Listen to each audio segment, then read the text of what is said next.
Bueno, empezamos. Están todos invitados a sentarse. Bueno, acá tenemos a Rosendo Fraga y a Gonzalo Roca. Rosendo es abogado, egresado de la Universidad Católica Argentina de Buenos Aires, analista político, periodista e historiador.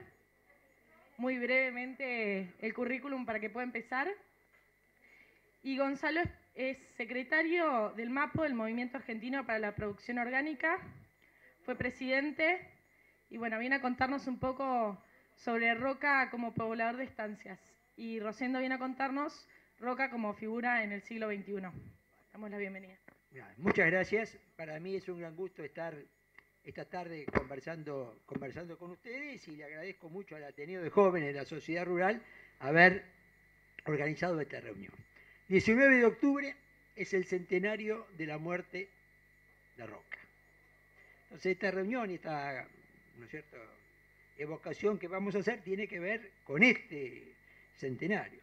Y yo diría que si hay un lugar donde tiene sentido, ¿no es cierto?, si yo diría, los dos lugares donde tendría más sentido una rememoración de Roca es este y el ejército, porque son dos ámbitos donde la acción de Roca fue más decisiva, ¿no es cierto?, en toda la construcción. Empecemos por, yo digo, yo siempre digo, miren, uno puede dividir la historia política en tres grandes capítulos con tres grandes nombres: Roca, Irigoyen y Perón. Roca es la figura central de un movimiento político que gobernó la Argentina durante 30, 40 años, que podemos denominarlo el Partido Conservador, o el conservadurismo.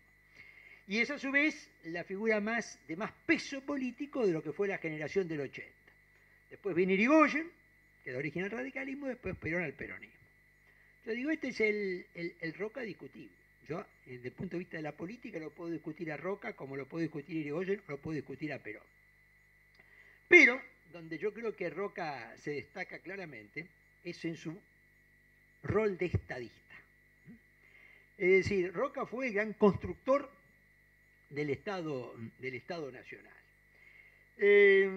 Con una visión muy clara de la importancia del territorio para un país.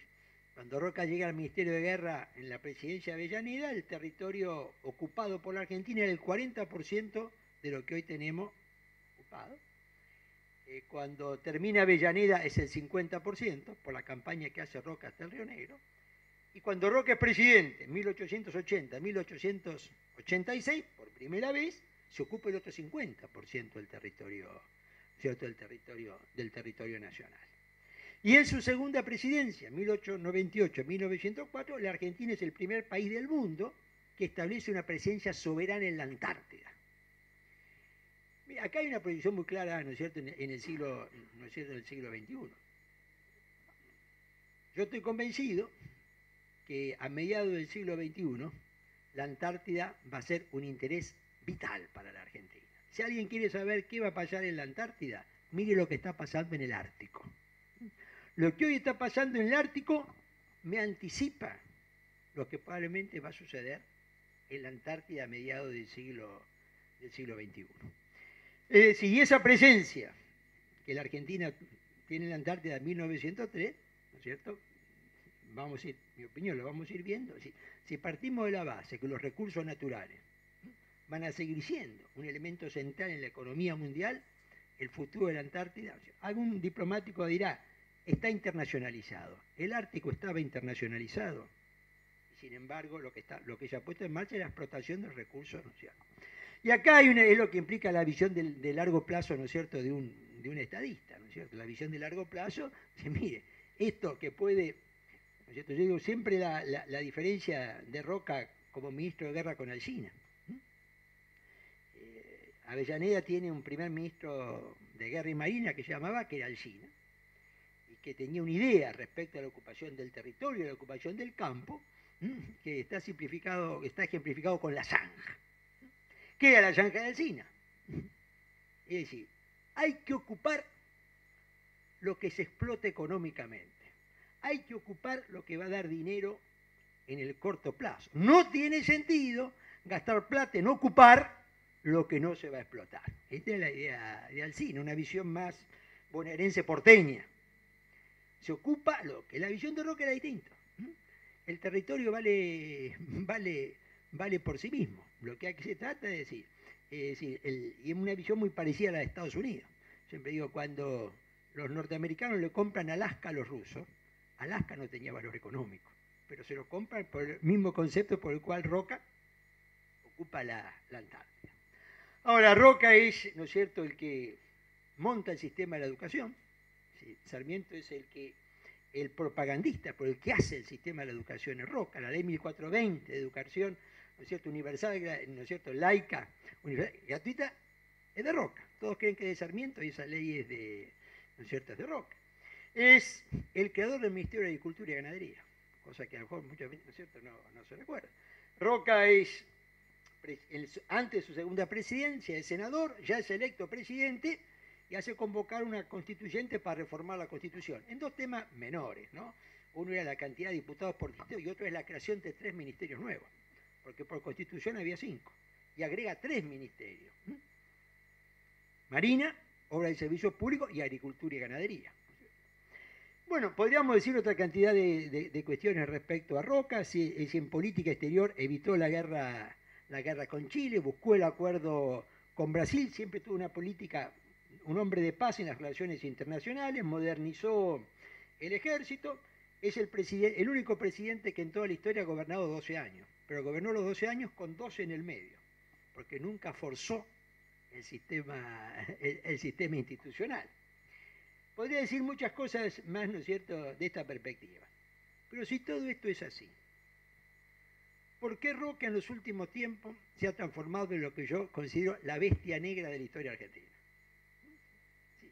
Si esto es así, podríamos decir mucho más, ¿no es cierto?, argumentos. ¿Por qué Roca, ¿no es cierto?, se ha transformado en la bestia negra de la historia argentina? Bueno, acá en primer lugar teníamos que ir a un punto, vamos, ¿no es cierto?, a desarrollar lo que tiene que ver, cuando uno toma, ¿no es cierto?, y uno haga el ejercicio de entrar a internet, ponga conquista del desierto. ¿Qué es lo que sale hoy en internet? Bueno, salen dos cosas: genocidio y apropiación de tierras. Genocidio y apropiación de tierras. Son las dos cosas que salen. Entonces Roca es el responsable del genocidio y de una apropiación injusta en la propiedad de la tierra. ¿No es cierto? Estas son las dos, ¿no es cierto?, las dos cuestiones que surgen automáticamente. Miren, para entender esto, yo siempre digo, el kirchnerismo ha tomado del marxismo gramsciano dos ideas centrales. El que domina la cultura, domina la política. Y el que impone su interpretación de la historia, domina el futuro. El que impone su interpretación de la historia, domina el futuro.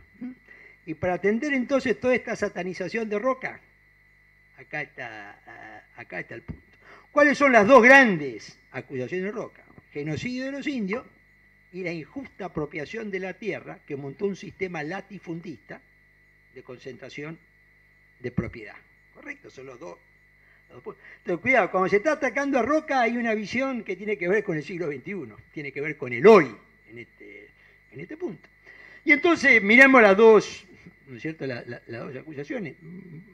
Genocidio. No, bueno, la de genocidio, yo siempre digo en términos muy simples. La campaña Roca al Río Negro, mueren 1.200 indios, llamaban de lancha o de pelea. 1.000 indios forman parte de la fuerza de Roca, porque no es un problema, ¿no es cierto?, los indios amigos, si no era que era contra el indio, era para los indios que no aceptaban la jurisdicción del Estado Nacional, en primer lugar, y son sometidos 10.000 indios, ¿no es cierto?, que son tomados prisioneros. Población de Argentina en ese momento, 2 millones de personas. Vemos la dimensión. Bueno, el mismo Instituto de Revisionismo Histórico, ¿no es cierto?, que ha constituido el kirchnerismo para revisar la historia, plantea a Rosas como una figura positiva y a Roca como una figura negativa. Ahora, cuando Rosas hace su campaña al desierto en 1833, que fue una campaña al desierto de carácter punitivo, no como la de Roca, que fue de ocupación estatal, porque Rosas llegó hasta el Río Negro, golpeó y volvió. Rosas mata a 3.200 indios. Sin embargo, los mismos que dicen que Roca es un genocida, reivindican a Rosas, que mató muchos más indios. Es más, en 1841 la legislatura bonaerense, por unanimidad, lo declara a Rosas benemérito de la patria por haber matado 40.000 indios. Esto es falso. Había matado 3.400. Ahora, en la cultura de la época, cuanto más número de indios se le pusieran a Rosas que había matado, más benemérito era. Fíjense, ¿no es cierto? El número 40.000 es falso, el número real es 3.400. Acá donde yo veo, digamos, la falacia, es decir, lo mismo que dicen que Roca es un genocida, porque se mataron 1.200 indios en la expedición a Río Negro,